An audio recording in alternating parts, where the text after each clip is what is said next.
Assalamualaikum warahmatullahi wabarakatuh. Halo, bertemu dengan saya lagi hari ini dalam sesi sharing berbagi ilmu tentang macam mana nak menerangkan tentang result ataupun hasil keputusan psikometrik ya. Bagi anda yang pertama kali baru bertemu dengan channel saya ini, itu channel Syam TV Media. Okey, ini channel saya. Jadi kepada anda yang baru pertama kali dapat bertemu dengan channel ini, dipersilakan untuk subscribe ya. Semoga anda mendapat berita seterusnya untuk akan datang. Dan hidupkan loceng itu dinyalakan, kata orang Malaysia.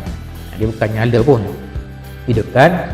Kalau hidupkan loceng itu, kalau setiap kali ada berita baru masuk, anda akan terus mendapat ting. Berbeza dengan loceng yang tidak dihidupkan, ketika berita baru masuk tu dia tak masuk ke handphone kita, cuma kita cek dulu baru kita boleh tengok. Okey, jadi pada kali ini saya akan terangkan macam mana untuk menerangkan keputusan psikometrik ya. Jadi ini saya sudah siapkan dia panggil PowerPoint. Kita buang dulu lah atas ni, ruler semua ni biar lebih besar. Yes, lebih besar, lebih jelas. Okey, yang pertama sekali, tuan-tuan dan puan-puan boleh terangkan kepada sahabat-sahabat guru di sekolah, keputusan ini dia ada 3 hasil STR. S itu adalah sederhana, T adalah tinggi, dan R adalah rendah. Saya nak adjust suara, macam bunyi ada double, apa masalah? Adakah bateri dia dah berkurang atau macam mana? Kita stop dulu sekejap. Okey, bertemu sekali lagi. Baik, keputusannya itu ada 3, iaitu tinggi, rendah dan sederhana. Untuk mudah sebutnya, kita sebut STR lah. STR. Kalau tinggi, T, S, R, TSR. Kalau biasa boleh lah. Saya selalu sebut STR. Kebetulan kita ada belajar ilmu metafizik tu kan, ada satu kolom untuk STR. Jadi S itu adalah sederhana, T itu tinggi, dan R itu adalah rendah. Yang dapat 49 ke bawah itu dikira markah yang rendah, manakala 75 ke atas tinggi. Dan yang antara kedua tu, antara 49 dengan 75 tu dikira sederhana lah. Tengah-tengah 50 sampai 74 sederhana. Jadi dalam psikometrik ini kita mencari orang-orang, kita mencari bukan orang, kita mencari markah yang paling tinggi dalam setiap orang. Jadi anak murid kita tu, untuk nak bimbing dia, cari markah yang 75 ke atas ini, manakah, di bidang manakah yang dia mempunyai markah yang tinggi. Dan di sini kita ada 1, 2, 3, 4, 5, 6, 7, 8, 9. Ada yang buat 10 kerana visual itu ada 2 jenis, satu visual ruang, visual spasial, bukan spasial, dan satu lagi visual text. Ada 2 jenis, visual text dengan visual ruang. Jadi 10 lah. Okey, yang kita yang kita nak tengok ada 9 di sinilah menurut ujian psikometrik tahun 6. Yang pertama, linguistik, verbal linguistik. Dalam bahasa Melayunya adalah keupayaan seseorang individu menggunakan bahasa. Okey, saya rasa ada slide yang lebih jelas sebentar lagi. Kita tengok secara umum dulu, linguistik bahasa, dan kemudian matematik, kecerdasan matematik seseorang itu dalam cepat atau lambat bab logik matematik dia. Kemudian visual, terusnya music, irama lagu, kemudian naturalis, itu berkenaan dengan alam semula jadi. Kemudian intrapersonal, iaitu bagaimana seseorang memahami diri sendiri. Kemudian seseorang, bakat seseorang untuk bertemu dengan orang lain, tak malu, boleh berdepan dengan kamera, jadi pelakon lah. Bertemu dekat depan orang, boleh menangis depan orang, pelakon kan. Jadi interpersonal.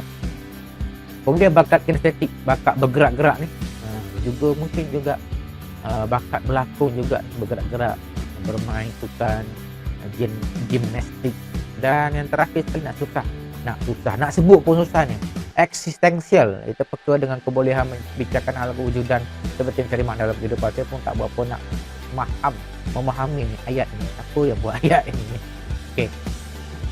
Okey, kita bagi satu persatu. Yang pertama, visual linguistik. Dalam ujian tadi yang 3 ni, kita nak tengok dalam 9 skor tadi yang manakah paling tinggi. Jadi skor pertama tentang linguistik itu boleh berfikir dan mengekspresi dalam bentuk kata-kata. Dia fikir dan dilontarkan apa yang difikir itu dalam bentuk kata-kata.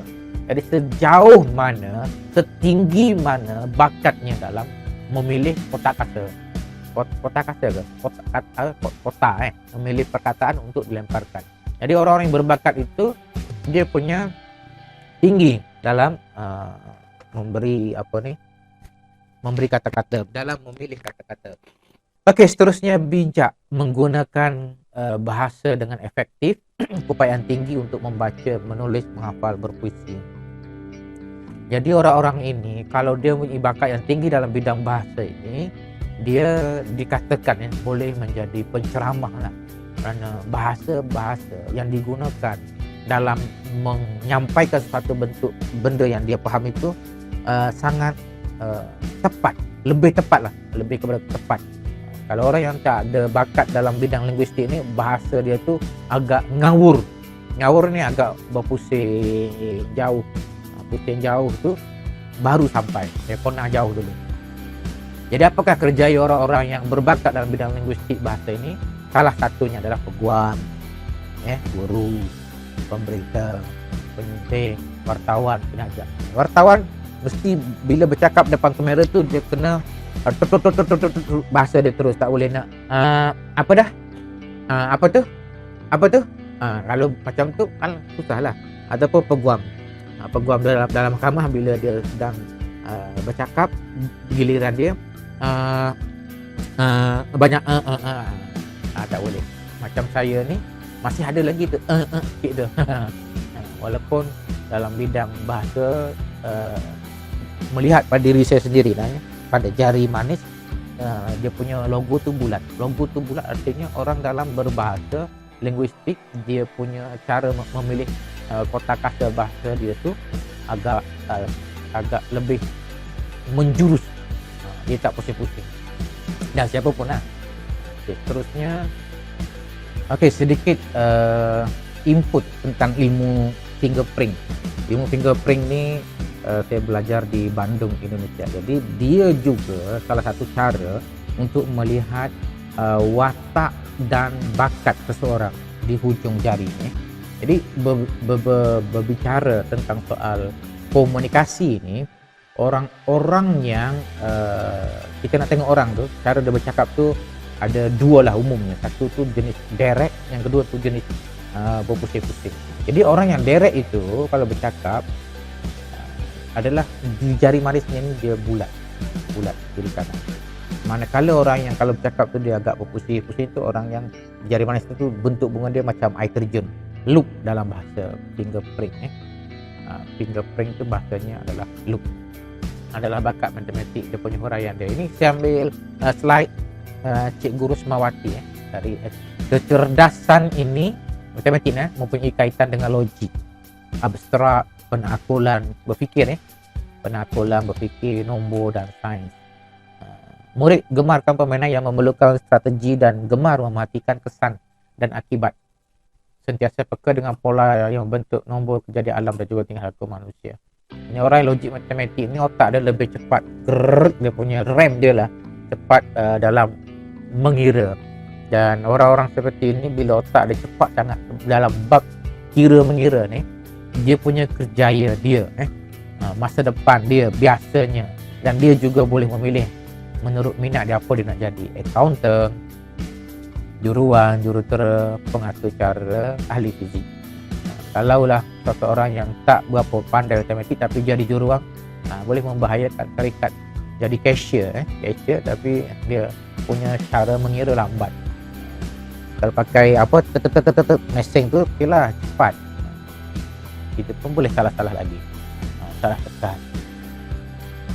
Oke, seterusnya bakat visual. Bakat visual ni adalah seseorang yang berbakat dalam bidang visual ni, dia mahir menggambar, membentuk lukisan fotografi. Cikgu-cikgu yang dengar ceramah saya ni pandai tak melukis? Suka tak lukisan? Dan pandai ke tidak? Ramai orang suka lukisan, gambar, tapi tak pandai melukis. Tak pandai melukis. Kenapa? Kerana tak berjumpa dengan mentor yang boleh membimbing kita untuk melukis. Mungkin kita boleh jadi orang pandai kalau kita bertemu dengan mentor. Okey, seterusnya adalah setelah bakat visual, kita pergi ke muzik. Muzik ni tuan-tuan lebih faham lah ya. Dan orang yang sensitif pada suara dan bunyi, sama ada yang dihasilkan ataupun dari alam. Maknanya orang-orang ini dia boleh menangkap, dia punya intonasi, dan dia boleh meniru kembali. Dia boleh tangkap ini suara macam azan ke, ngaji ke, dia boleh, irama dia tu boleh tangkap dan dia boleh ulang balik. Dan ada orang yang memang tak ada bakat bidang suara tu, dia tak boleh meniru kembali, tak boleh berlagu. Jadi memang tak semua orang boleh berlagu sedap. Lagu tu boleh, yang sedap tu tak semua orang. Kalau dalam ilmu selingan kalau ilmu metafizik itu, orang yang pandai menyanyi itu macam Ashwa, Nahla dan seangkatan dengan dia adalah orang-orang nombor 2. Orang nombor 2 ni ada orang yang pandai dia main suara dia. Selain daripada tu kurang pandai sikit. Macam saya, orang nombor 4 pun tak pandai. Belajar boleh belajar, tapi tak pandai-pandai juga. Susah. Bidang kita bukan bidang menyanyi, bidang kita bidang lain, sama seperti boleh. Okey, kemudian bakat naturalis, seseorang yang pencinta dengan alam, flora dan fauna. Ada dua benda sini lah. Seseorang yang berbakat dalam bidang naturalis ini, dia minat pada flora dan fauna, pada tumbuh-tumbuhan, menanam, bercocok tanam. Dia juga minat dalam bidang memelihara haiwan-haiwan. Anda suka tak kucing? Saya tak suka bela kucing. Jadi bakat saya memang dalam bidang membela ni kurang. Suka tengok ikan-ikan tu suka, tapi membela tu tak ada, tak sampai tahap tu. Kemudian bakat intrapersonal. Bakat intrapersonal ini secara mudahnya adalah bakat bagaimana seseorang mengurus diri, memahami diri sendiri. Ada tu orang tak faham diri dia, ada. Dia orang yang tak faham diri, mesti dipahamkan diri dia ni. Awak sekarang dah besar, ya, tak perlu lagi bergantung dengan mak, duduk bawah ketiak mak, belajar, kena belajar sendiri, ibadah kena jaga, ya. Awak dah tanggung dosa tau, awak dah besar dah, auratnya kena jaga. Kalau perempuan, awak ni kena jaga, tudungnya kena pakai, bukan tutup kepala tu je, kena tutup sampai ke sini, antara bahu dengan perut tu, tengah-tengah tu kalau boleh. Itu dalam Quran itu, surah Al-Ahzab. Jalabibihinna, menutup jilbab. Dalam bahasa Melayu kalau jilbab kan lebar tu. Dalam bahasa Arab jalabibihin. Ini kita terangkan pada orang-orang yang tak memahami. Tapi ada orang yang faham, dia tengok terus dia tiru, ada keinginan untuk meniru. Dan bukan itu saja sebenarnya, luas ini. Intrapersonal ini bakat seorang tu memahami diri sendiri. Anak-anak yang ada bakat dalam intrapersonal ni, dia boleh duduk solat asrama, dia bangun pagi, dia lipat sendiri cadar dia gosok gigi, basuh baju sendiri, semua bakat. Tapi orang yang tak berbakat ini perlu diajar, bangun pagi nanti gini. Dia boleh pandai juga, tapi dia perlu diajar. Terusnya bakat dalam bidang interpersonal. Interpersonal ni bagaimana seseorang itu mempunyai satu sifat, sifat orang tengok dia tu, wah, ini macam dia panggil apa, credibility ke apa, sifat pemimpin dalam diri orang tu ada dah. Dan tak semua orang ada benda ni. Interpersonal, antara lain lagi dia boleh berjumpa orang, dia boleh tackle orang itu, sama ada nak jadikan orang tu sebagai anak buah dia, pengikut dia, ataupun jadikan orang tu sebagai klien dia. Itu klien maksud saya di sini, dia jadi bos, dia buat saham dan orang itu melabur dengan dia. Dia boleh tundukkan orang lain dengan body dia, cara dia berjalan dia, bahasa dia, Bila bercakap orang semua tengok dia. Ini orang yang ada bakat ini tak semua orang. Dalam ilmu fingerprint, saya nak sentuh lagi sekali ilmu fingerprint. Karena ada yang mengatakan ilmu ini ilmu ramal nasib. Sebab dia tak belajar. Saya belajar ilmu fingerprint, orang yang ada bakat interpersonal di sini. Itu bukan ramal nasib. Boleh tengok di sini dia ada double loop, dan orang-orang seperti ini ada double loop seperti ini, logo ni sesuai sangat untuk menjadi kaunselor kerana dia sangat-sangat memahami orang lain dengan pelbagai dimensi, dari arah kanan, dari arah kiri. Berbanding orang yang tak ada bakat, dia hanya memahami cara dia aja. Ini orang yang ada bakat dalam interpersonal. Jadi kalau dia berbakat dalam bidang interpersonal, jumpa orang, kemudian bakat bercakap, ini jari ni, jumpa orang bercakap, dia boleh jadi apa? Dia boleh bayar sendiri lah. Dua cukup lah, dua bakat itu dah cukup. Kemudian nak habis dah ni, bakat kinestetik itu bakat dalam pergerakan, sukan, tarian, seni, craft dan juga kemahiran menggunakan skill motor halus, soft skill. Terusnya ni kinestetik, berupaya bukan, ini kinestetik, eksistensi, itu berupaya membicarakan soal kehidupan, kematian dan juga kejadian alam manusia. Ini cara berfikir, ini berfikir kreatif, suka bincang tentang amalan dan pegangan yang dianuti. Ini tadi saya sebut tadi, kalau orang itu berbakat dalam bidang interpersonal dan bidang visual, bidang verbal linguistik. Jadi cikgu-cikgu semua bila dah dapat markah tu, cari 2 markah yang paling tinggi. Kalau ada 3 pun 3 lah. Cari 2 paling tinggi, yang 75% tadi, apakah bakat budak ni. Contoh, bakat dia orang ni interpersonal dan bercakap.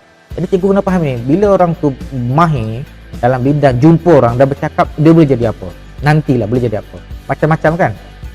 Antaranya kerja-kerja yang melibatkan sales, businessman, jumpa orang, wartawan. Tapi orang yang tak ada bakat dalam bidang jumpa orang ini, malulah aku tak boleh, malulah. Bercakap depan perhimpunan pun tak boleh. Dalam kelas boleh. Itu kerjanya lain. Ataupun 2 bidang ini dia tinggi dalam markah dalam bidang ini, itu visual dan juga berfikir kreatif. Berfikirnya kreatif, di visual dia pun tinggi. Bila digabung 2 ni akan jadi satu meletup lah. Okey, saya sudah bicara belum soal apa ni valid atau tak valid hasil markah ujian ni. Valid ke tak valid itu tergantung kepada murid yang menjawab lah.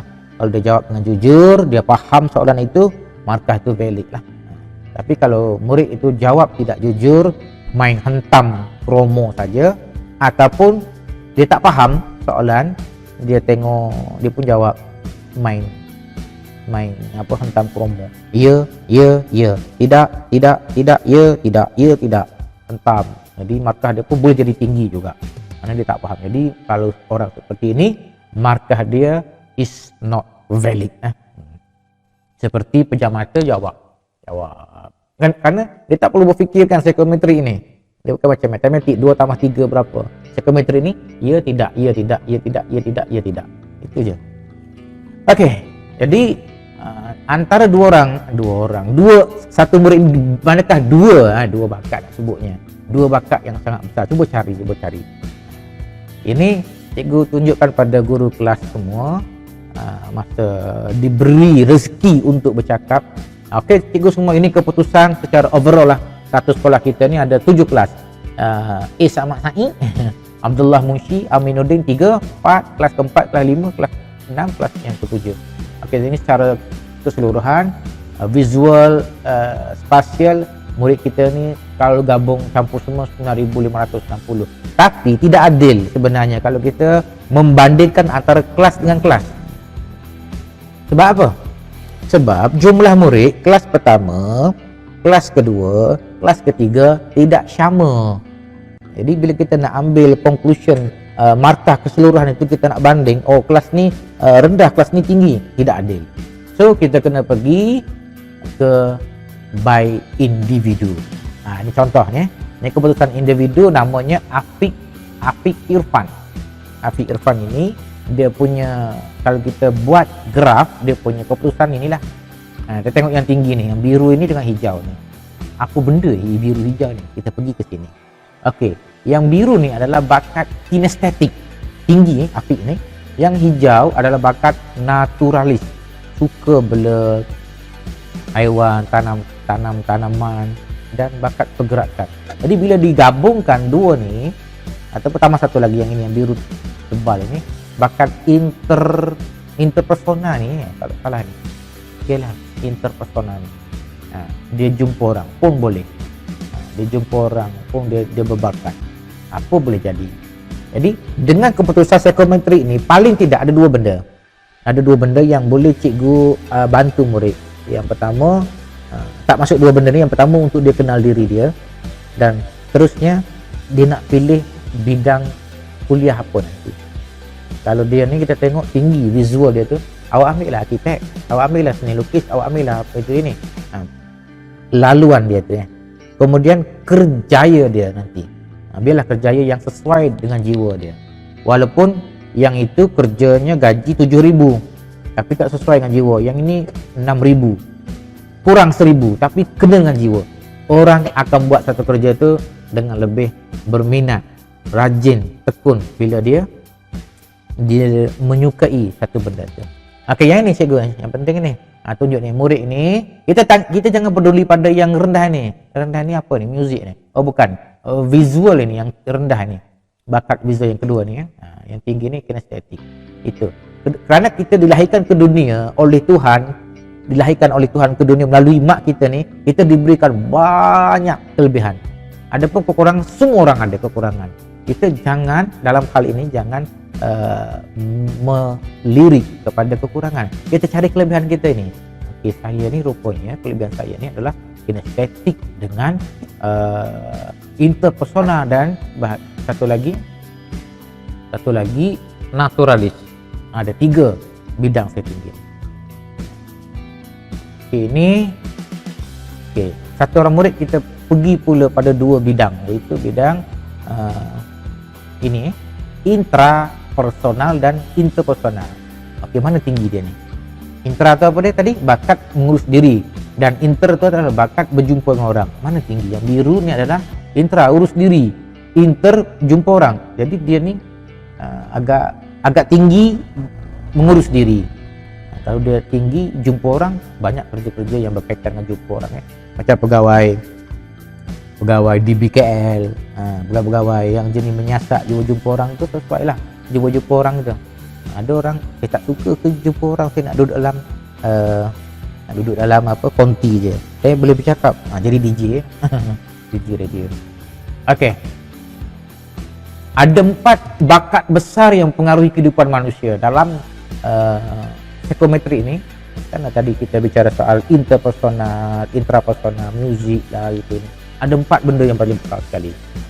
Apa dia? Ada di sini 4 ini. Yang 4 ini akan mempengaruhi yang lain-lain. Iaitu bakat interpersonal, intrapersonal, berfikir kreatif, berfikir logik. 4 ini yang memandu semua ni. Macam mana orang tu berfikir, macam tu cara dia bercakap. Kalau dia berfikir kreatif, dia bercakap pun kreatif. Kan? Yang keluar dari mulut dia, kau ni bijak lah Yang keluar dari mulut tu adalah dari otak. Dia berfikir dulu kan. Jadi bila otak tu kreatif, keluarlah pada perkataannya kreatif, dan pada perbuatannya juga. Apa yang dia buat tu kreatif. Saya pernah jumpa di Facebook satu orang di Malaysia ni sangat kreatif. Dia buat satu, bukan lukisan tau, dia buat satu benda hidup. Saya nak bagi tahu, bukan benda tu bergerak, macam hidup lah. Rumah dia buat dengan kotak, ada tasik, ada sungai, ada perahu, ada orang sedang kayuh perahu. Sangat kreatif sekali. Jadi orang itu saya nak jumpa dia. Mudah-mudahan satu hari nanti saya boleh jumpa dia. Saya nak tengok dia punya bakat dia tu. Sangat hebat sekali. Jadi bila berfikir kreatif, melahirkan perbuatan tindakan yang kreatif. Ada 4 benda ni interpersonal, intrapersonal, berfikir. Berfikir ni ada 2 ni. Kalau jari kanan dia pergi ke otak kiri, itu berfikir secara logik.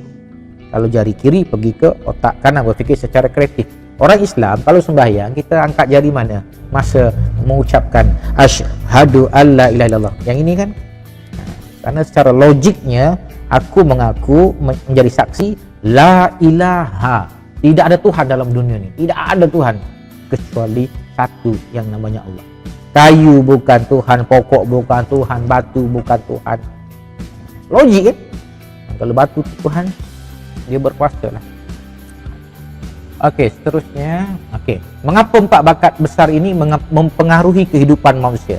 Kerana 4 bakat inilah yang utama, inilah akan mempengaruhi seorang itu bertindak, bertutur, bergaul dan juga beraktivitas. Macam tadilah, bila dia fikir kreatif, dia akan buat kreatif. Ini contoh. Contoh tindakan kreatif datangnya dari cara berfikir kreatif. Ada satu orang budak ke tak, ataupun chef ni tukang masak, dia boleh buat seperti basikal.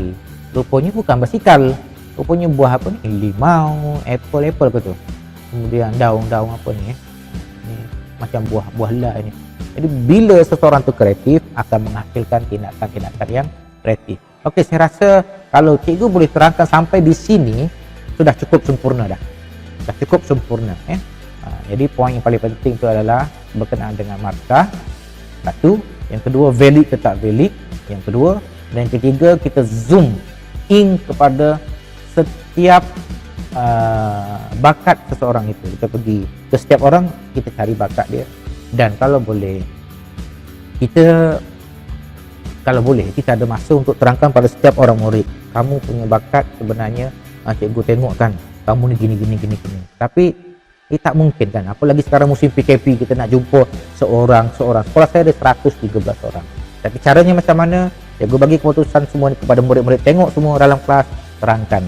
Ambil satu waktu setengah jam cukup untuk dia faham diri dia faham. Okay, paling tidak dia sudah dapat satu ilmu lah. Oh begini rupanya saya ni. Oh begini. Dan akan datang kalau jumpa dengan soalan lain tentang psikometri ni, buat je. Ada masalah. Lebih banyak soalan kita jawab, lebih tepat diri kita yang sebenarnya. Okey, jadi satu lagi ya. Ini tentang markah ni. Saya cuba buka ni. Cikgu-cikgu download dari web EPKM setiap kelas markah murid, dan kumpul di satu Excel panjang ke bawah macam ni. Jadi ini ada 7 buah kelas ni. Ada berapa orang semua ni? Cuba kita tengok dia punya jumlah dulu. Aku tak boleh kira sebab nombor tu tak betul, dia ikut kelas-kelas kita betulkan dulu. Okey, 158 orang. Cikgu kumpul gini semua dan saling 100% daripada laman web EPKM yang kita download tu pergi ke kelas-kelas. Bila kita klik kelas yang pertama, dia keluar nama-nama kan. Bawah tu ada satu macam Excel itulah, anda klik situ download dan gabungkan semua. Lepas tu dalam tu dia tak ada nama kelas dalam ni, tak ada. Jadi kita tambah sendiri ni 6G, 6E, kita tambah sendiri yang hujung ni, 6 Smart. Oh ini baru 3 kelas, bukan sorry. Yang 7 kelas sekolah lain. Okey, bila dah anda gabungkan semua ni, anda highlightkan. Apa di highlight gelapkan ni, highlight. Tandakan semua ni sampai ke hujung ni, sampai ke W ni, turun ke bawah semua. Tanda semua ni, highlight. Pergi ke atas ni, klik insert, klik pivot table. Pivot ke pivot lah. Klik sini. Dan tengok di sini, dia tanda, dia telah tanda ni. Nampak kan garis putus-putus tu? Apakah ini maksud dia ni? Yang kamu nak ni? Ya, yang inilah ni. Yang ini. Daripada daripada A apa ni? Mana ni? A. Okey, A1 sampai ke W159. Dan di sini dia tanya lagi ni, adakah awak nak guna chip baru ataupun chip yang sudah ada? Kita pakai chip baru ni. Klik OK. Okey, di sinilah kita nak melihat seseorang murid itu dari segi markah individunya. Kalau cikgu nak tengok dari segi kelasnya, cari kelas ini, ambil kelas letak di row ni dan ambil markah dia. Ambil markah, contoh yang pertama ni value ni. Dia pergi masuk ke value ni, nampak dah 6 excellent, visual 2900. Ini secara by class. Tapi kan saya bagi tahu tadi, ini tidak adil kita mengukur antara kelas-kelas. Jadi cikgu yang kelas ni ke atas, ataupun kita padam je kelas ni, kita ambil nama. Ambil nama murid ni, dia dah masuk ke bawah ni. Kalau dia masuk atas ni, filter ni turun bawah. Okey, ini semua murid untuk mata pelajaran visual visual lah, betul lah visual. Okey, kalau kita tambah satu lagi LM, dia pergi ke sini, dia tolong dah masuk sini. Tapi saya tak nak seperti ini sebenarnya nih. Saya nak begini. Nama ni kita naik ke filter dan markah ni kita delete dulu. Remove. Saya nak tarik yang tadi interpersonal, kemudian intrapersonal, inter dan intra. Okey, kita dan nama ni kita pilih. Ramai-ramai ni kita cek kat sini semua dan buang semua, ambil salah seorang. Katakanlah Adam Adam. Okey. Okey, nampak di sini Adam dia punya interpersonal bakat dia adalah 40, intra 60. Mana tinggi? Tinggi intra lah. Kalau cikgu nak buat graf highlight ini, dari sini boleh tak highlight? Pergi ke atas ni, kan ada insert ni, insert. Dan di sini ada chart, ada yang bentuk ini ataupun chart seperti apa, seperti pau ni, bulat. Cari chart yang lebih kita faham, supaya kita boleh jelas, orang lebih cepat faham. Okay, yang ini intra. Yang inilah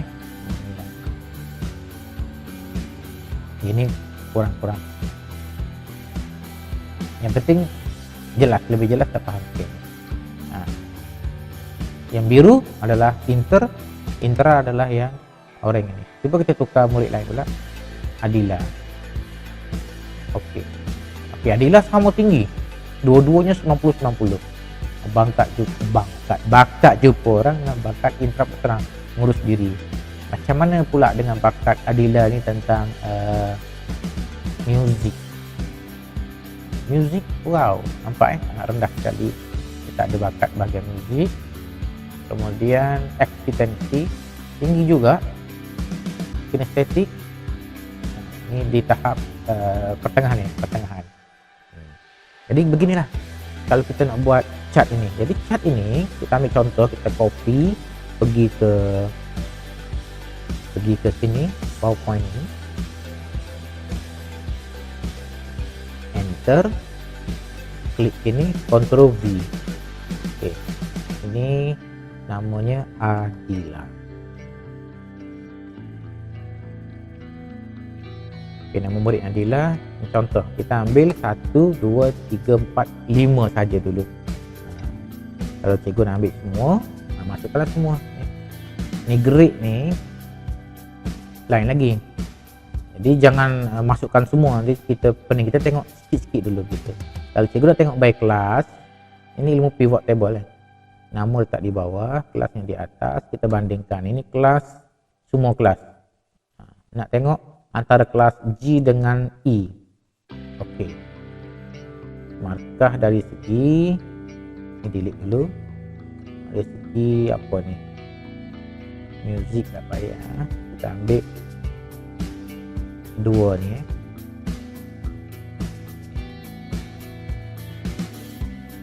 6E nanti inter. Oh, semua ambil semua.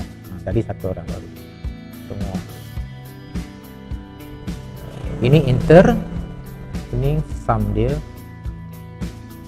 Ada kinestetik pula, buang bawah. Inter dengan intra. Jadi secara keseluruhan dua kelas ini 8006, ini 9002. Kelas ini tinggi. Bukanlah tinggi nih. Intra hanya tinggi dua kelas ini. Tapi kan ini tidak adil membandingkan antara kelas.